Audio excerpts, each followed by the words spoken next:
Welcome to Family History Mysteries, a podcast that tells the stories uncovered through family history research, the unexpected stories of everyday people. I am an avid family historian who has been compiling my family tree for over 15 years, with nearly 20,000 people recorded in my trees. And please put a review on my podcast. That will certainly help in getting the word out there and creating more listenership. Episode 150. The Demon Dentist. Part 1. Henry Bertrand, known as Mad Dentist of Wynyard Square, was convicted of the murder of Henry Kinder, who died on the 2nd of October 1865 in one of Sydney's most notorious homicide cases of the time. Henry Bertrand was born at Mayfair, to Henry Bertrand, who was born Henry Lippoltz and adopted the name Bertrand.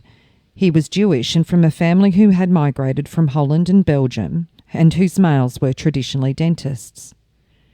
Henry's mother was Miriam Mere, known as Marion, and she was born in Wales, and his parents married on the 26th of September 1840, when Henry Sr. was 24 and Miriam 20.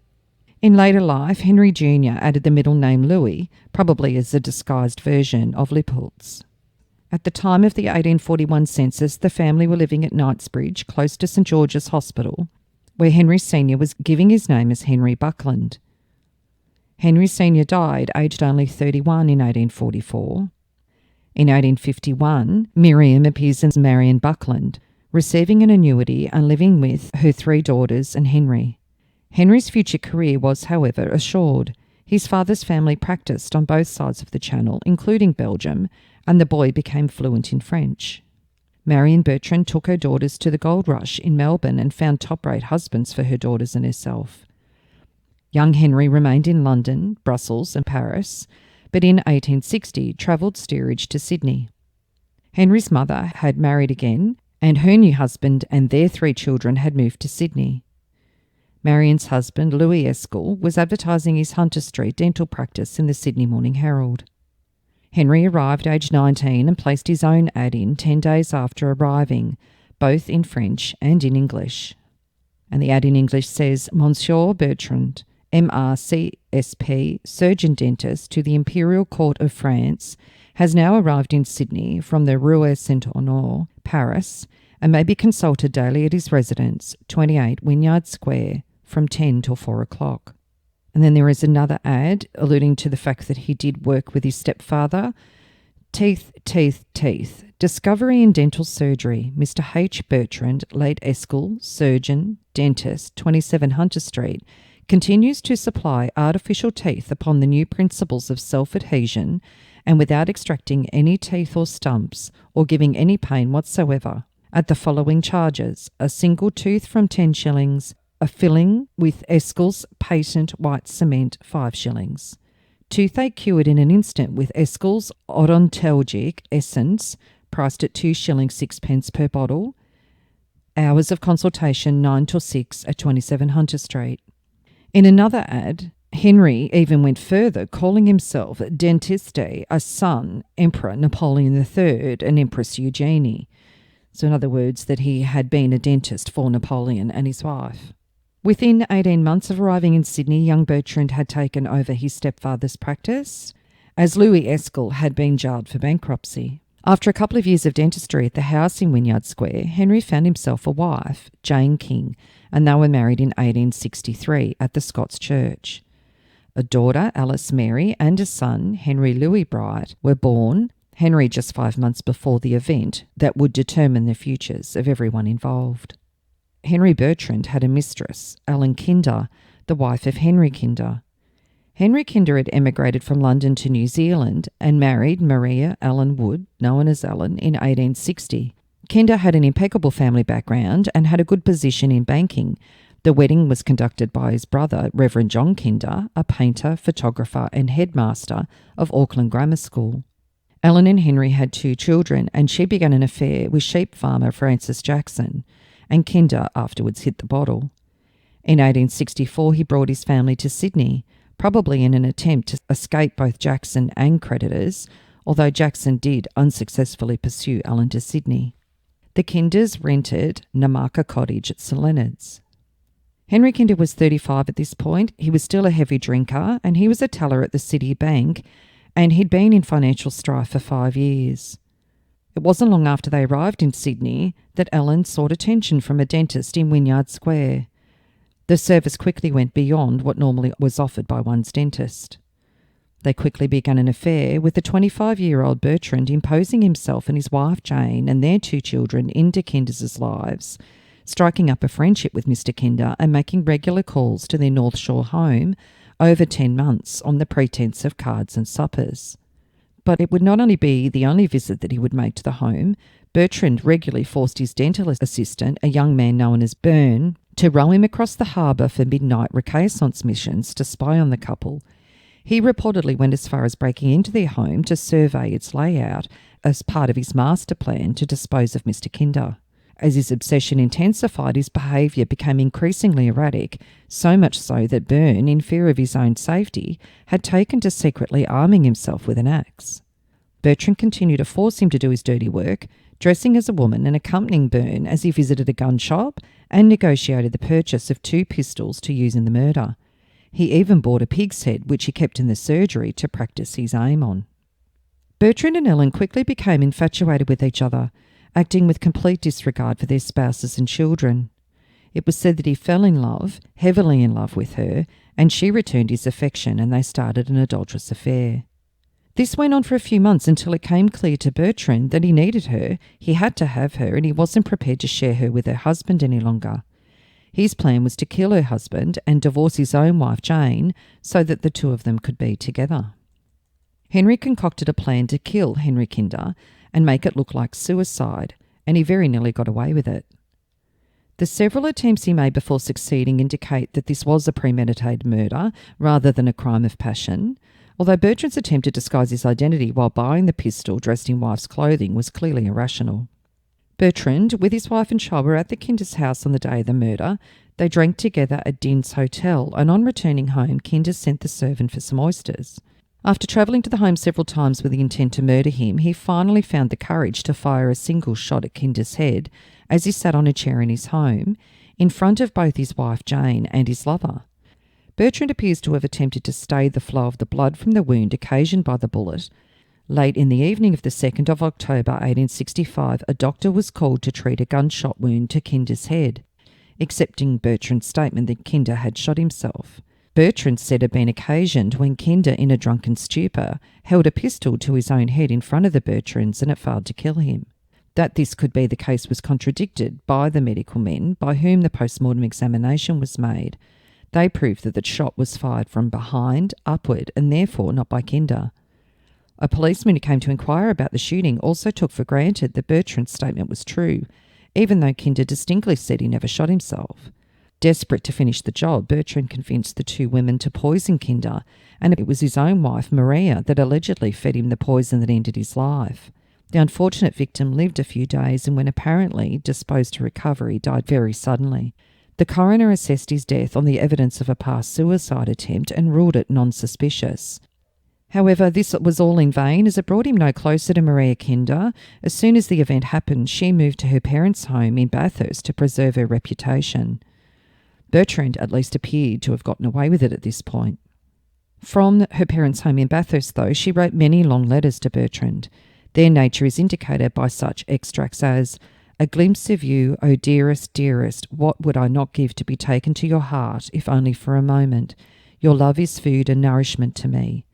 And again, "I do feel so very desolate, and have such cravings to see you at times, and then again I bow my head in utter humiliation of spirits when I think of my unworthiness."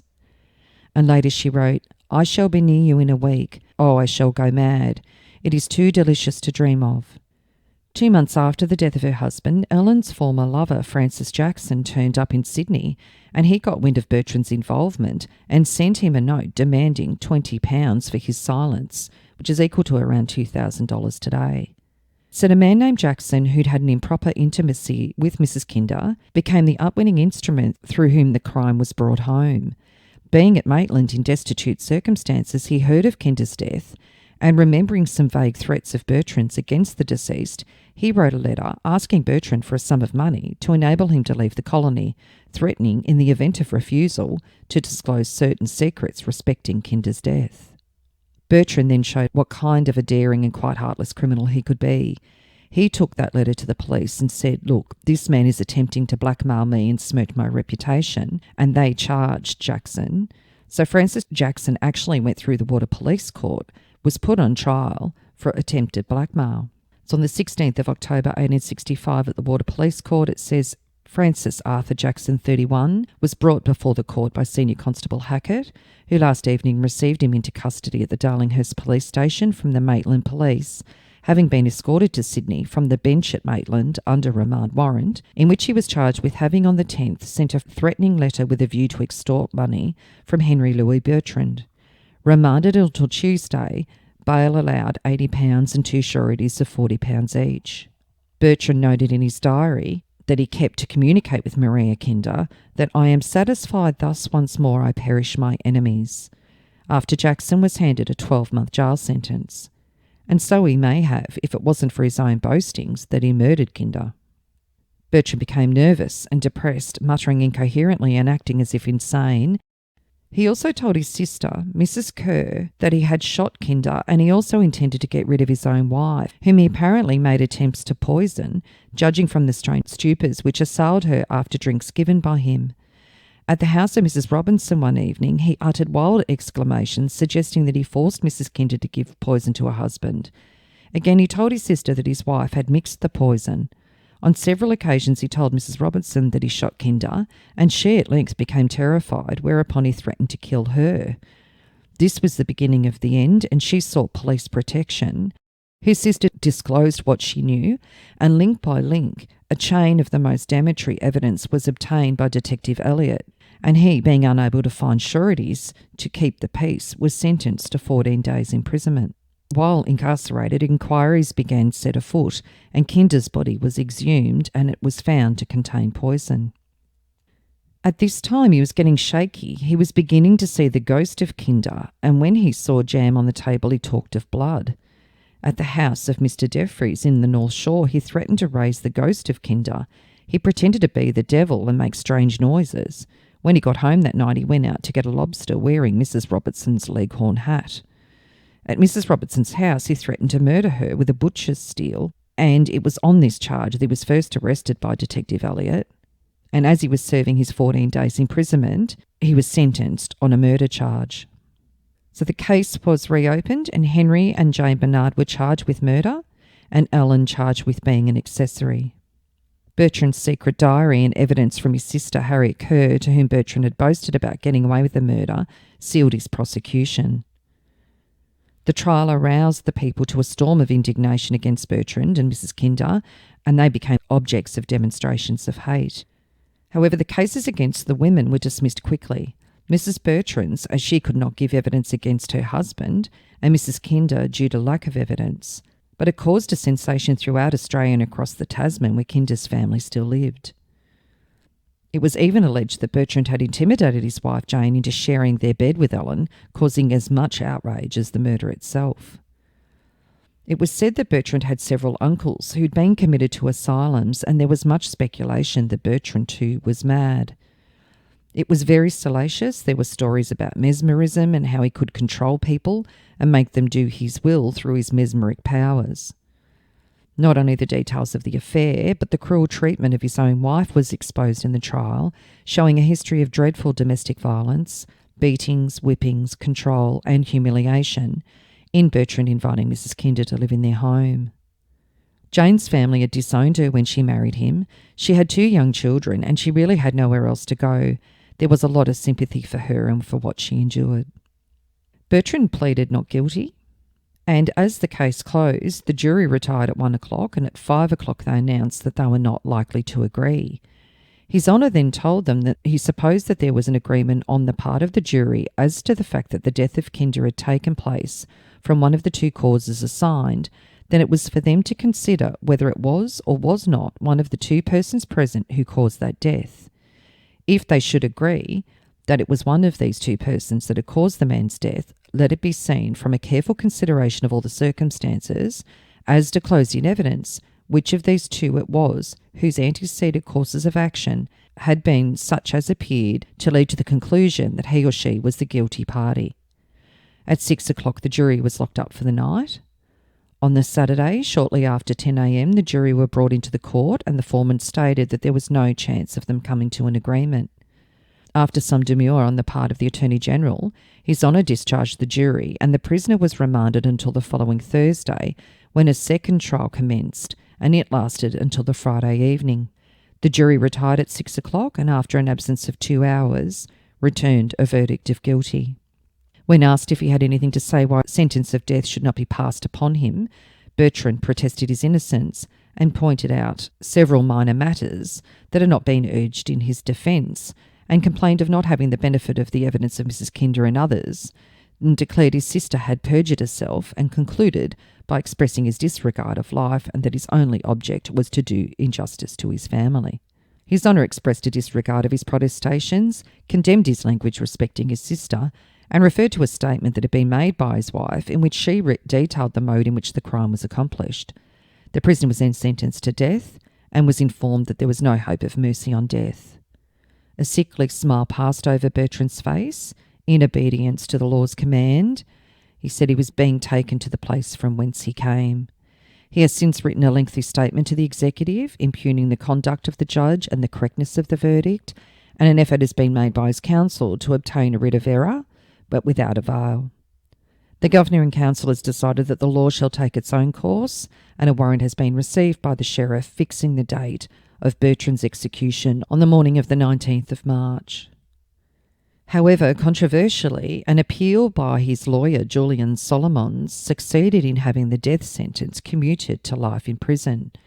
So instead, Bertrand was convicted and served 28 years in prison.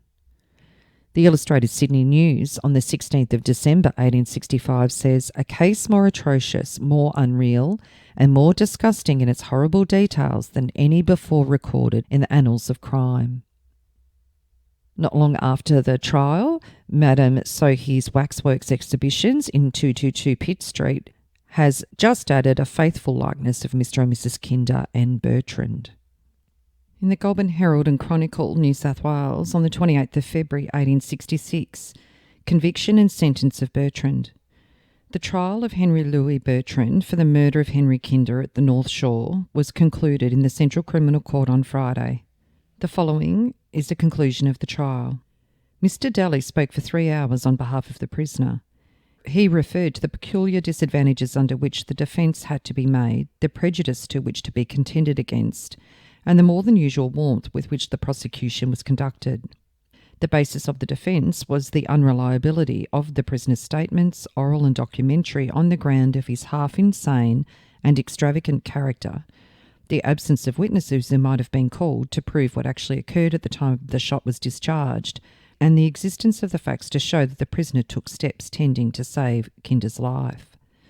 The prisoner being asked if he had anything to say why the sentence should not be passed upon him, making the following statement, his voice betraying no trepidation and perhaps only a natural weakness. Although very ably defended by Mr. Daly and others acting on my behalf, I still have to call your Honour's attention to the fact that throughout the defence no evidence has been taken to prove that Kinder had intimated his intention or threatened in any way to take his own life. This was an oversight by Mr. Daly.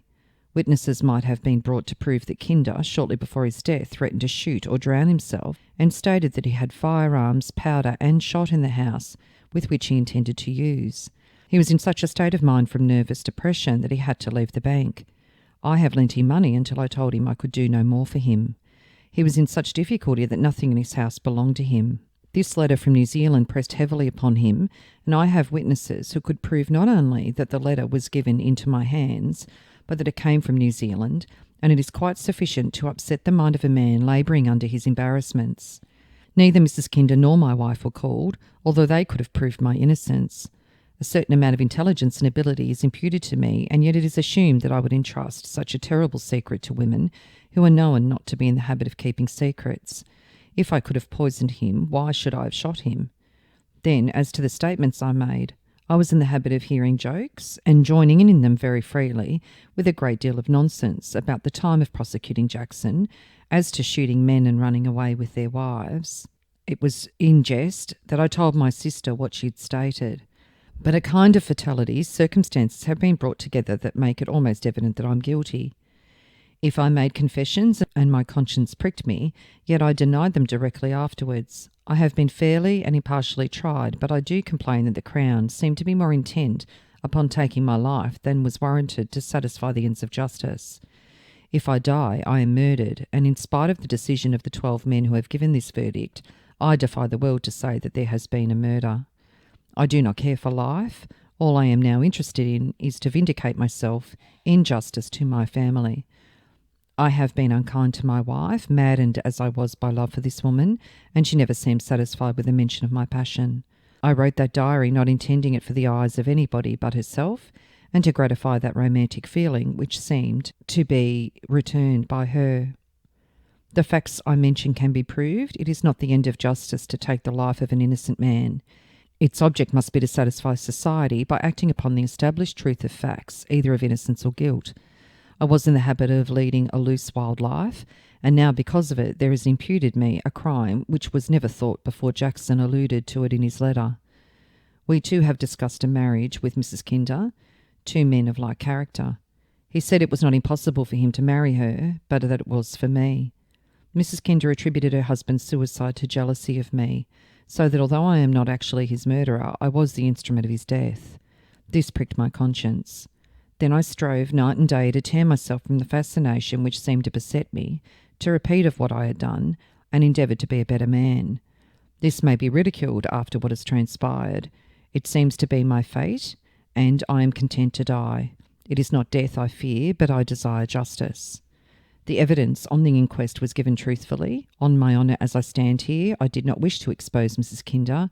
It was not required that I should expose her character or my own, so as unnecessarily to injure either of us. I said, to the best of my belief, Kinder had no cause for the unkind way in which he treated her. I was striving to teach her to make herself a good home. There is evidence of all that. I complain of the most unfair and most unjust manner in which my case has been treated from the beginning to the end. The statements at the police office having, in contravention of justice, been published, and the whole case put before the public to make a sensation. To this I attribute all the prejudice against me. Your Honour is not an interested party, and may have the means of ascertaining the truth of what I have said. No evidence has been taken as to whether Kinder put himself out of the way, but evidence is adduced to show that I had a motive in getting rid of him, and therefore it is assumed I put him out of the way. His Honour said, "It is no unfrequent thing for me to hear protestations of innocence after conviction, but I have never found it consistent with duty, truth, or the interests of society to accord them any serious consideration. Even under the gallows I have known the innocence protested by men of whose guilt I have felt certain of, as anything I have known personally myself, and whose guilt was demonstrated by evidence so clear that no human being possessed of the power of reason could doubt for an instant. That the result arrived has been right. Of course, these protestations with many persons go for much, but by those with experience of equal feeling, more responsibility, with desire to seek justice and nothing more, they really pass unheeded. You are evidently a person of great ability, acuteness and considerable cunning, with sufficient cleverness to seize upon weak points and make them appear an excuse, which to reflecting persons could be no pollution whatsoever. You say you are not afraid to die, and I trust you are not, but believe me that in the opinion of a great majority of thinking men, whenever this evidence will go, you ought not to be allowed to hope for forgiveness here.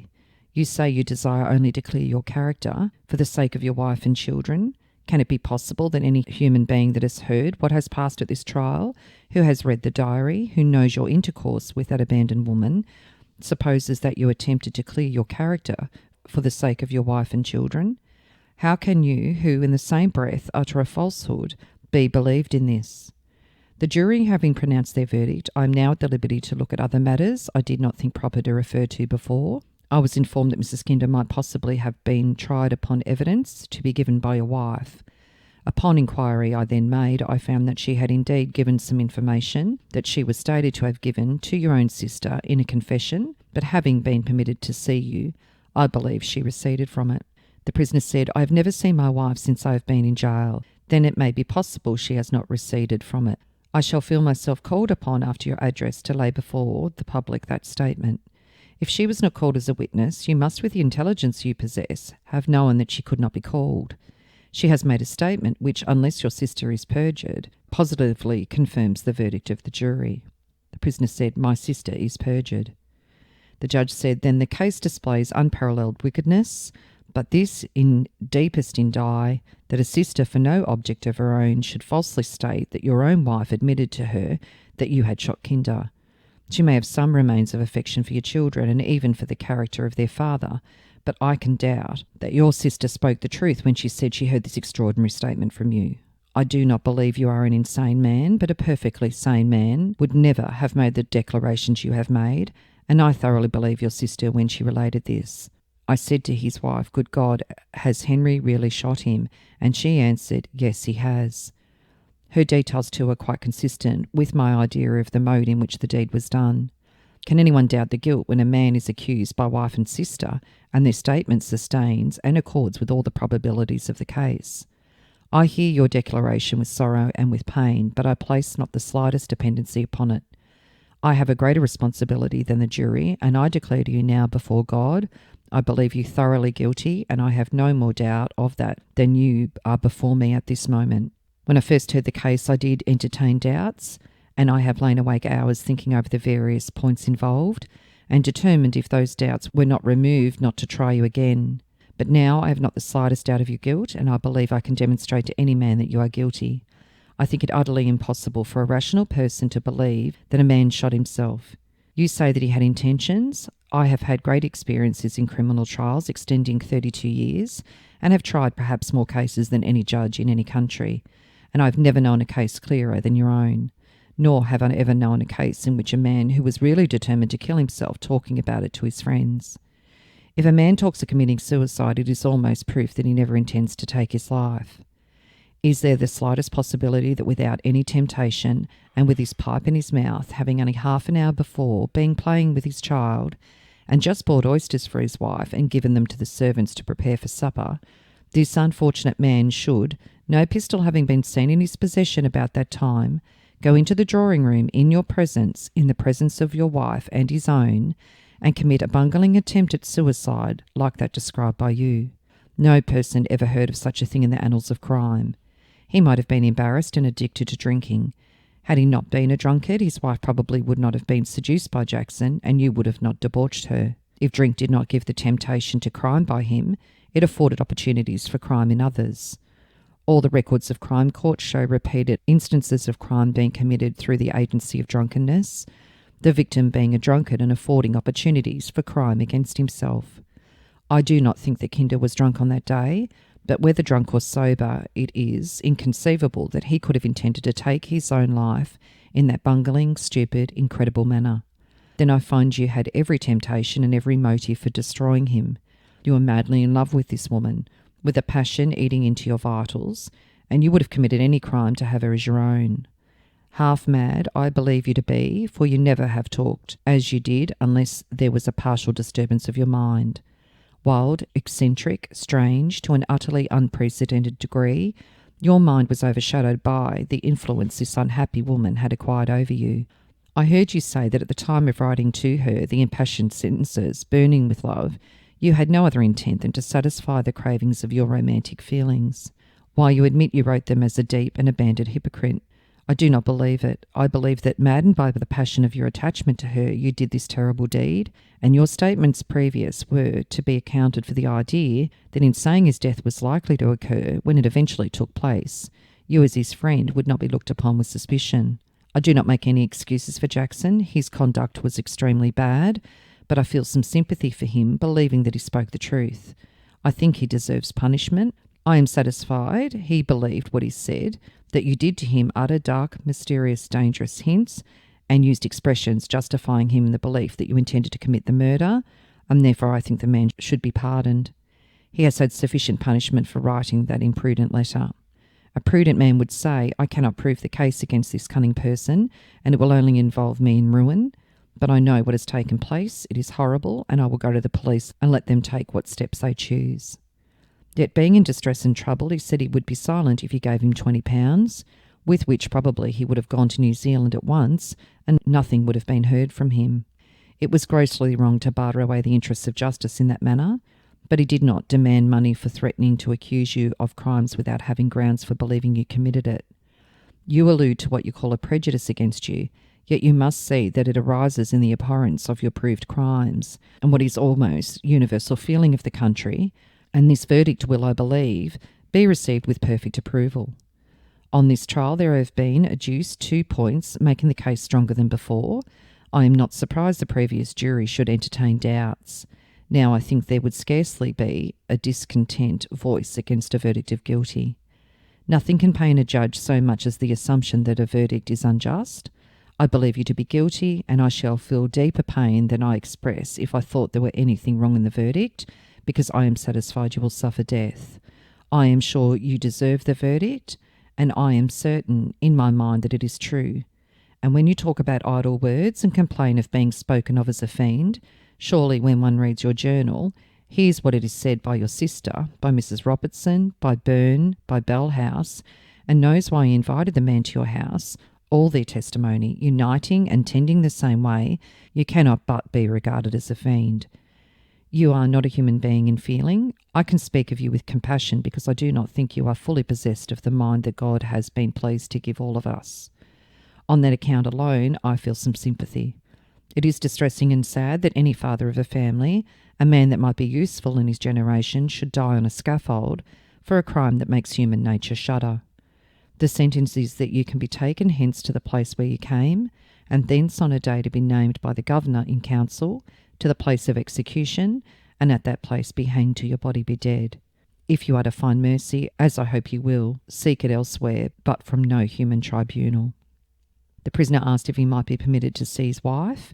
His Honour directed him to make any application of that kind to the sheriff, but he hoped that that officer would be very cautious before complying with the request.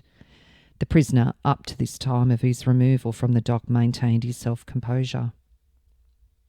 So, in the many, many episodes that I've recorded so far, I have not seen such a detailed account from the judge to sum up the case, and I have not seen a judge be so forthright with the prisoner. In part 2, I'm going to be covering Thomas's time in jail and also to fill you in on his family members and what became of them. If you are interested in sharing your story on my podcast Family History Mysteries, please go to my Facebook page and send me a message. If you would like some assistance in filling in the gaps in your family tree to see what mysteries you solve, please get in touch. And don't forget you can have early access to episodes by subscribing, and you'll also gain access to bonus episodes.